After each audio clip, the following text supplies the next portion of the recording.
que é possível servir a Deus e ter um coração idólatra? Essa é a pergunta que nós vamos tentar responder hoje na nossa terceira reflexão do canal Bendito, o canal que fala fácil para você entender a palavra de Deus. É muito interessante a gente ver que o cuidado, que nós devemos ter com a questão do coração idólatra, porque é um desagrado muito grande, porque se não fosse tão desagradável ao Senhor, Ele não teria colocado isso logo no segundo mandamento, E olha só o que é que diz o segundo mandamento: não farás para ti imagem de escultura, Êxodo capítulo 20, versículos 4 a 6.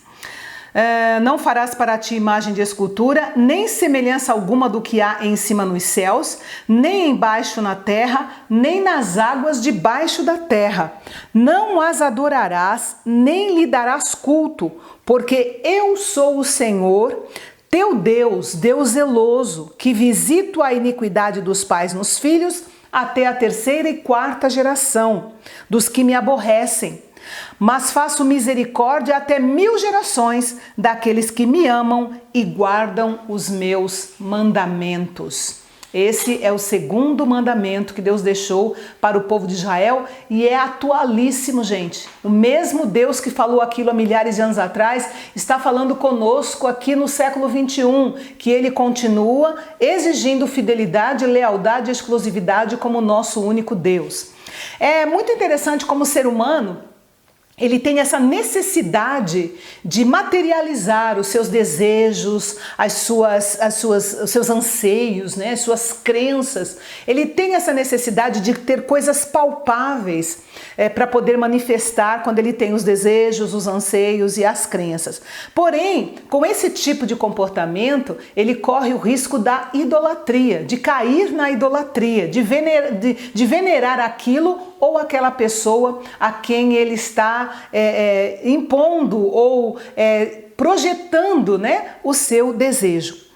Talvez o problema não seja nem a imagem ou o objeto em si, porque a Bíblia está cheia de simbolismos, Por exemplo, a ceia. O pão, o pão, um pedaço de pão, o pouquinho do suco de uva ou vinho que a gente bebe, são simbolismos importantíssimos na fé cristã. Quando a gente fala da rocha que simboliza Cristo, Ele mesmo usou tantos simbolismos, eu sou o pão da vida. Só que nada dessas coisas é problema no cristianismo desde que não se transforme em adoração, em objeto de culto. O problema justamente é esse. É a hora que aquilo que pra gente acaba sendo um simbolismo se torna um objeto de culto. E aí isso se constitui idolatria e não agrada a Deus e a gente está infringindo aí o segundo mandamento, que é justamente não fazer nenhum tipo de imagem de escultura. De nenhuma semelhança, do que há em lugar nenhum. Então, o verdadeiro Deus, na realidade, ele é espírito. E como espírito, ele se manifesta na natureza, ele se manifesta de várias formas, mas ele jamais pode ser colocado num desenho, ele não pode ser colocado numa imagem. E isso é repugnante para ele mesmo. Ele já deixou claro que ele não gostaria de ser retratado de forma nenhuma. Então, ele tem os modos dele se manifestar. Ele não tem um rosto para mostrar, mas ele tem formas contundentes de se manifestar, E por que Deus age dessa forma? A resposta é muito simples, porque só o Senhor é Deus. Eu falei isso no vídeo passado, vou repetir hoje. O que existe na realidade são deuses que não são nada, não passa de uma coisa sem poder algum, ou são demônios que muitas vezes são travestidos de deuses para enganar o povo. Então Deus, para acabar com qualquer tentativa demoníaca de nos levar à idolatria, então ele já coloca que nós não devemos fazer nenhum tipo de imagem para não adorar e não cair nesse pecado da idolatria. E Deus foi mostrando ao longo da história como que ele se manifesta sem precisar ter nenhum tipo de imagem para poder representá-lo. Uma das formas clássicas que a gente vê é nas pragas do Egito. Os egípcios criam em vários deuses. E quando Deus foi mandando as pragas para o Egito, da primeira à 10ª praga, o que Deus estava fazendo ali era humilhando os deuses do Egito para mostrar para os egípcios que só o Senhor é Deus. Os deuses que eles oravam e diziam, esse Deus vai nos livrar, livrava nada. A praga vinha e devastava, ou seja, ao final da 10ª praga, o Egito estava completamente devastado, pedindo pelo amor de Deus que Israel fosse embora do Egito, né?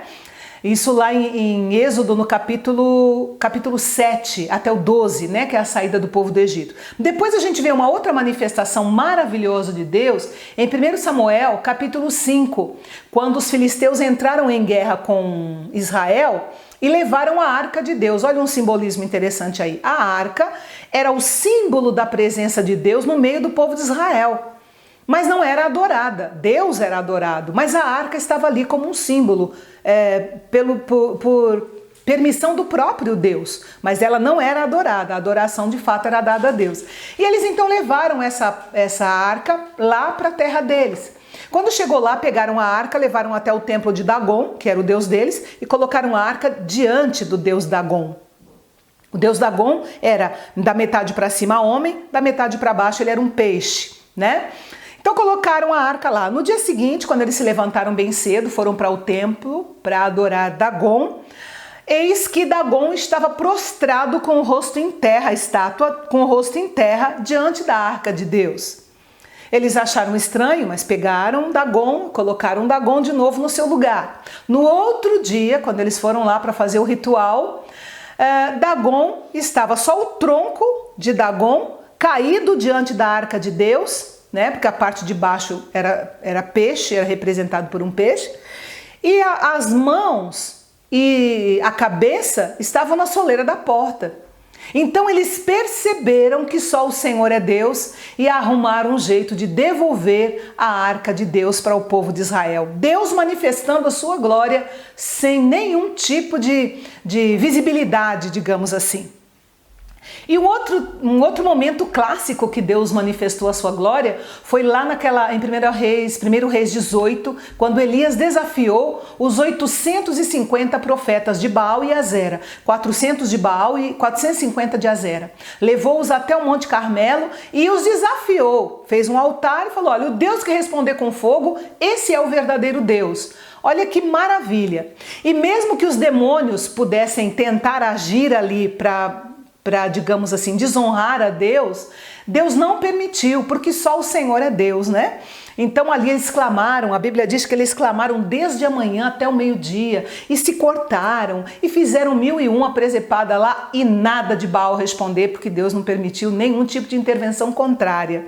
Quando eles desistiram, Elias fez uma oração que, se você for ler lá, deve demorar mais ou menos uns 20 segundos. E nessa oração a Bíblia diz que Deus que desceu fogo do céu, esse fogo ele consumiu o holocausto, ele lambeu o pó, ele lambeu os 12 cântaros de água que tinham sido derramados ali, ele consumiu a pedra, foi um fogo da glória de Deus que desceu ali e todo o povo viu que só o Senhor é Deus. Então a gente vê que Deus ele não precisa ter uma imagem para ser adorada, ele só quer adoradores que o adorem em espírito e em verdade, que fujam da idolatria. Mas eu volto à pergunta inicial, será que é possível a gente servir a Deus e ter um coração idólatra? Na realidade, essa questão de idolatria é uma questão mal resolvida no meio evangélico, né? Eu acho, ela é mal resolvida. Porque muitas vezes a gente pensa, não, idolatria é o santo, é isso, é aquilo. Outros arriscam, a idolatria é meu carro, pode ser meu marido, pode ser meus filhos, né? Então tem uma ginga aí, mas na realidade a gente precisa pensar um pouquinho mais detalhadamente a respeito disso. Porque nós muitas vezes questionamos a idolatria, por exemplo, do povo de Israel, e a gente fala, como é que esse povo obstinado de coração pôde fazer essa maldade, né? Essa blasfêmia contra Deus, de, por exemplo, Moisés lá no alto do monte por 40 dias, recebendo as leis de Deus, e o povo embaixo festejando com um bezerro de ouro. Que povinho ruim, né? Mas na realidade, a gente olhando, o tempo passou e a gente vai avaliando o nosso comportamento e a gente vai vendo que a gente não é isso tudo que muitas vezes a gente pensa, tá? E eu estive olhando um material de um pastor chamado Mateus Ferraz, da Igreja do Nazareno. Ele fez algumas considerações que eu achei muito importantes, porque ele mesmo disse que foi confrontado por um amigo a respeito disso, e mais tarde ele orando, ele falou que Deus o levou a esse segundo mandamento.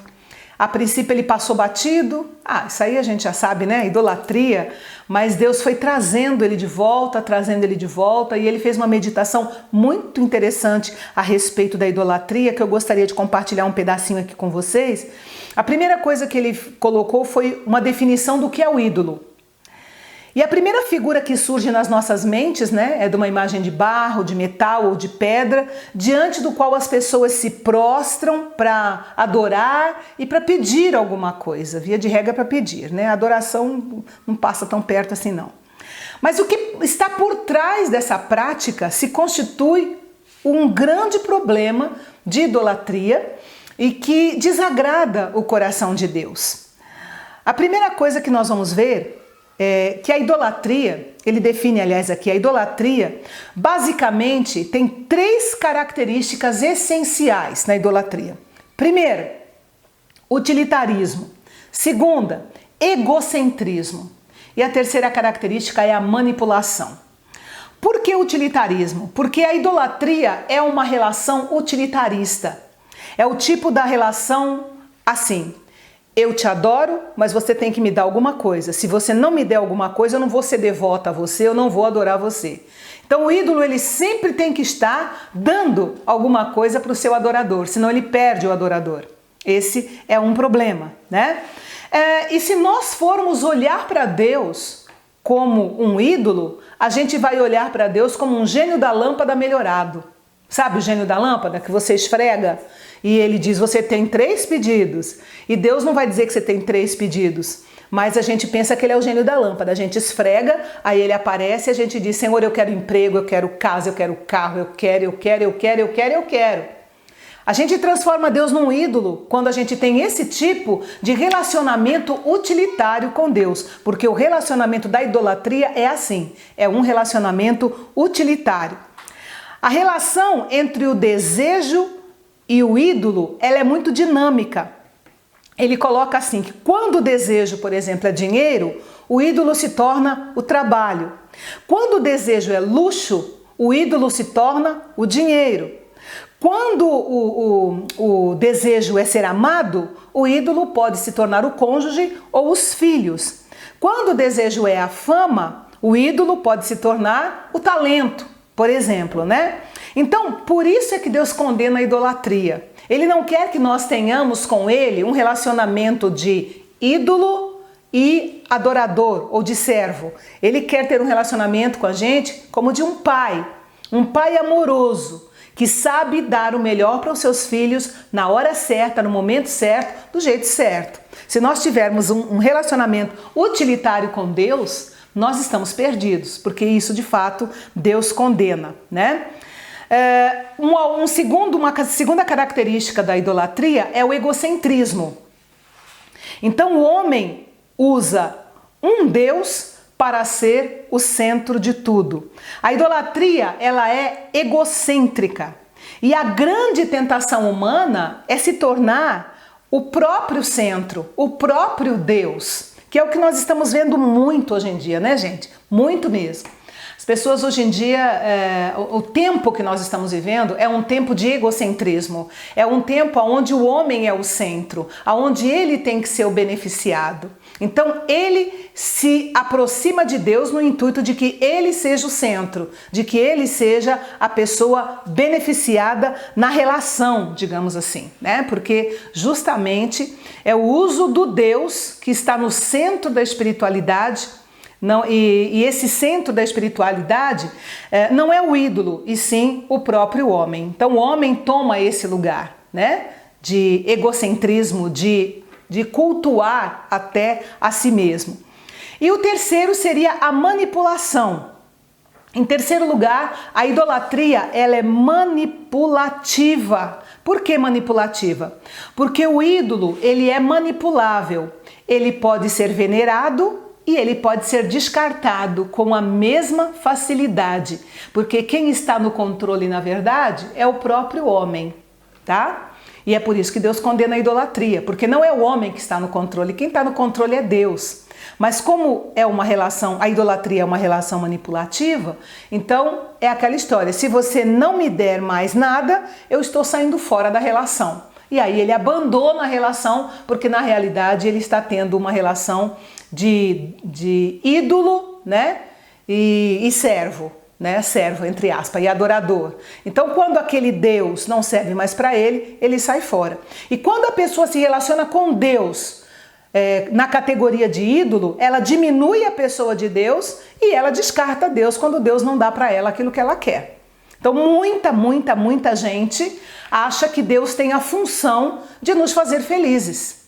Então, eu estou vindo para Deus, né, porque eu quero ser feliz. Se começar a acontecer muita coisa que não me agrada, então eu abandono Deus. Por quê? Porque na realidade eu nunca o reconheci como Deus. Eu sempre o reconheci como um ídolo. E isso é um problema, tá? Então Deus é um ídolo quando ele se torna um passaporte para o céu ou um escape do inferno, um relacionamento utilitário. Por que você serve a Deus? Ah, eu sirvo a Deus porque eu quero ir para o céu. É um relacionamento utilitário. Ah, eu sirvo a Deus porque eu tenho pavor do inferno, eu não quero ir para o inferno. É um relacionamento utilitário. Então a gente tem que rever os nossos conceitos de adoração, tá, gente?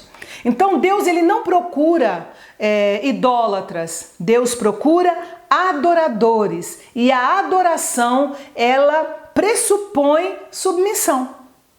Pressupõe submissão. Então a verdadeira adoração é encontrar em Deus o nosso prazer. É estar com Deus porque nós o amamos, porque nós reconhecemos a sua soberania, o seu poder, a sua grandeza, como nós já falamos, né, no vídeo passado, que reconhecemos que de fato ele é Deus. E claro, gente, é preciso haver um Deus verdadeiro para poder confrontar a idolatria. Né? Por isso que Deus já colocou aí no segundo mandamento, não é para fazer imagem de escultura, tô fora desse negócio de idolatria, para que a gente esteja fora também, se a gente quiser ser feliz. Então não é possível amar a Deus sem antes derrubar os ídolos, assim como não é possível adorar sem deixar de ser idólatra. Então que o Senhor derrube essas nossas tendências à idolatria.